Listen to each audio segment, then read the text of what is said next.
If you've inherited a house in San Francisco and a sibling is living in your home, you are facing one of the most delicate and expensive situations in Bay Area real estate. In our market, attempting to sell inherited property with a family member still living inside can easily cost your family $200,000 to $300,000 on the final sale price, if not more. And it isn't because that sibling is a bad person. A client recently told me, "We all get along, David. I don't think this will be a problem." When I asked him if anyone was living in the home, he paused and said, "Well, yes, my older brother moved in 6 years ago to help mom." That brother is not the villain. He's the one who showed up, but without a clear plan. He is often the reason hundreds of thousands of dollars evaporate during the sale. Today, I'm going to give you the exact playbook to navigate this. I'll share two San Francisco case studies where this went wrong. The return on cost math most families miss, and the 5 things you must do this week to save both the money and the family relationship. Here's the direct answer. In San Francisco, an inherited home, as almost always, sells for significantly more money when it is vacant, prepared, and professionally staged than when a sibling is living in it.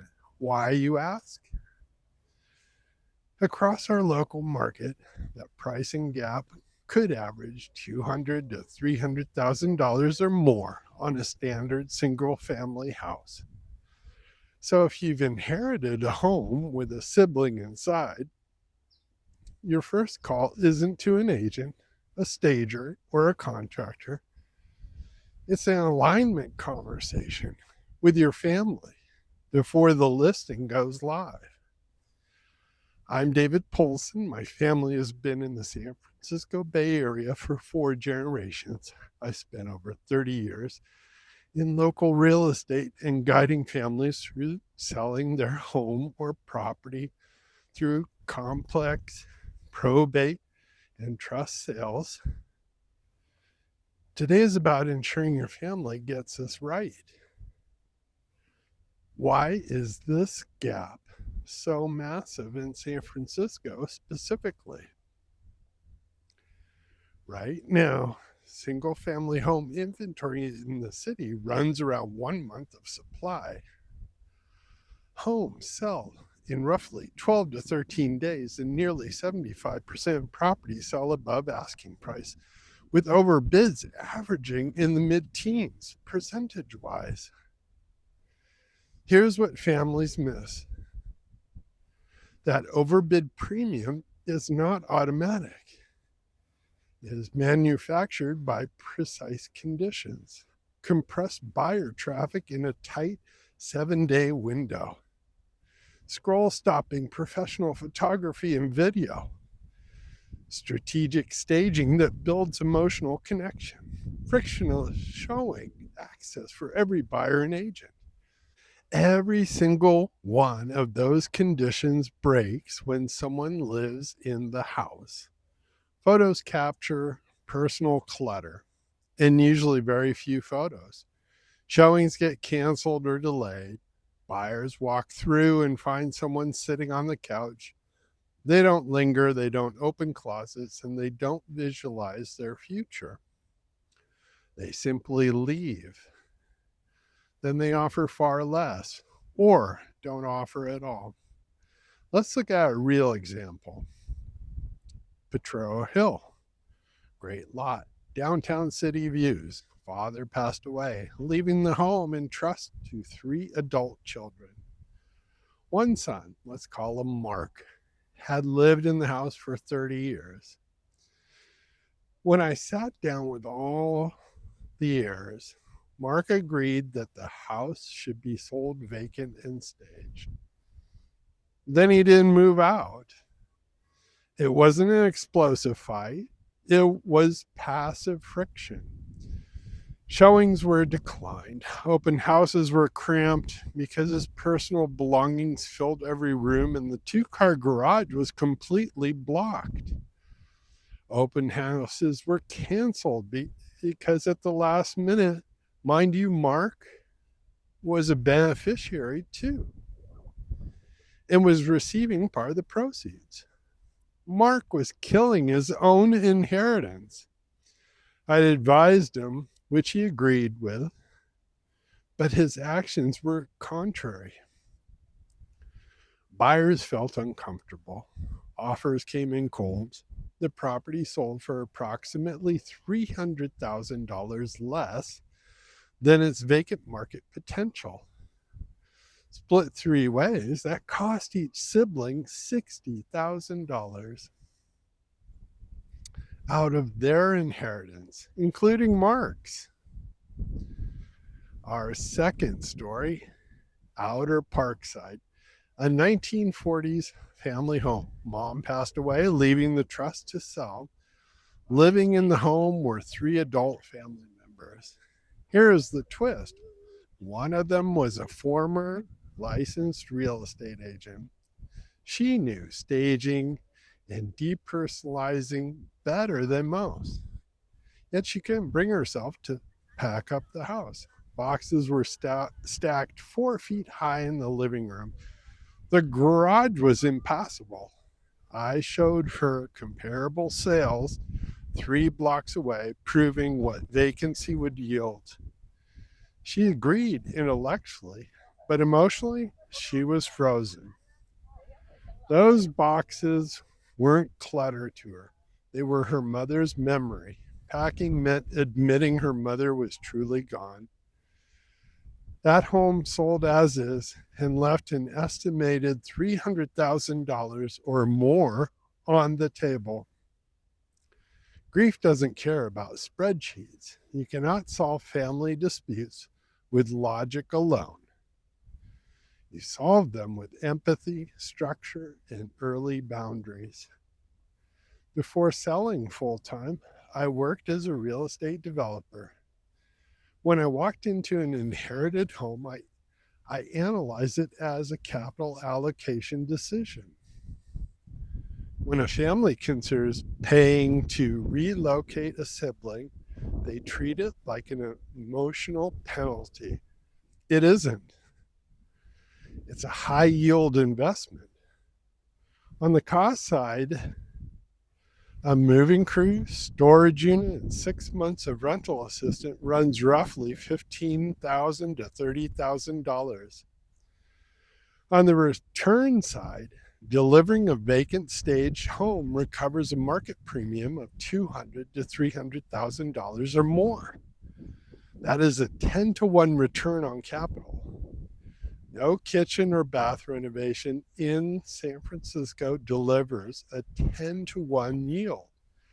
Paying a sibling to move out is the highest return on investment decision an estate can make. Furthermore, an occupied home changes who buys it. Retail buyers paying top dollar walk away. You are left selling to investors and flippers who deduct their profit margin, financing carry, and construction risks straight off the purchase price. Here's how to execute the family alignment conversation. First one, room all the heirs. Host a single formal meeting in person or on video with all beneficiaries present. No game of telephone text threads. Second, ask before you demand. Ask the occupying sibling what they need before telling them what you want. Resistance usually stems from housing fear, not malice. Third, put both numbers side by side. Get a comparative market analysis showing vacant and staged net value versus occupied as is value. Divide the difference by the number of heirs so everyone sees their personal cost. Fourth, write down the agreement. Write a simple email outlining move-out dates, estate coverage storage, deep cleaning, listing schedules. Fifth, provide a 60 to 90 day runway. Give a humane timeline. Rushing an occupant in 14 days causes immediate entrenchment. If alignment fails you, have 4 real options.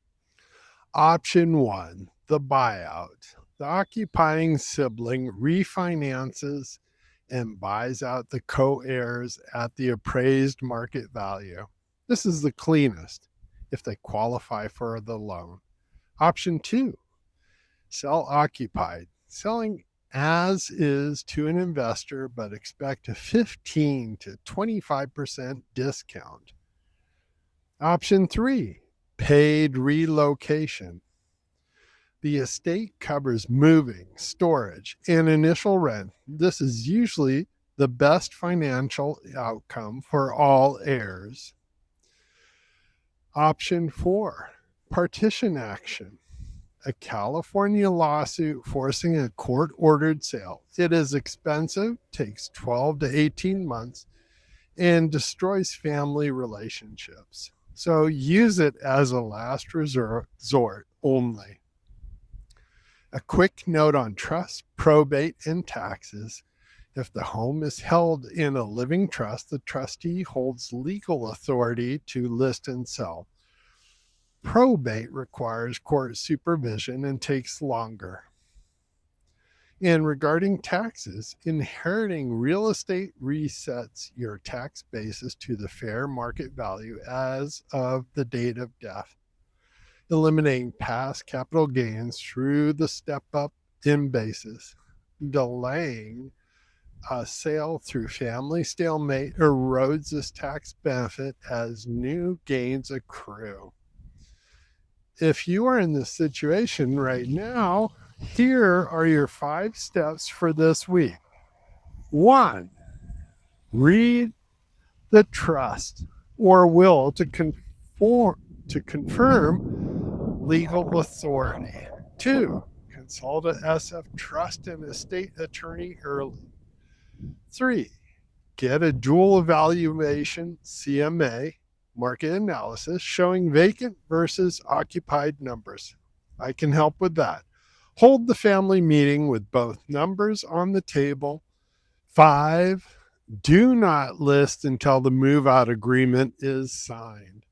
If you need an objective evaluation showing both scenarios for your San Francisco property, I'm happy to help you at no charge or obligation. Call or text me at 415-735-6188 or email me, david@sfhothomes.com.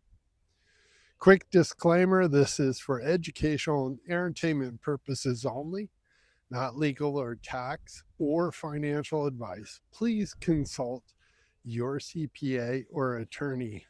Take care of each other through this process. The house is worth a lot, but your family is worth more. I'm David Poulsen, top San Francisco Realtor, and I hope you enjoyed this video. If you did, if you can give me a like and a subscribe, I sure would appreciate it. This is David Poulsen coming to you live here in San Francisco's Presidio. Hope you enjoyed the scenery too. All right, bye-bye, everyone.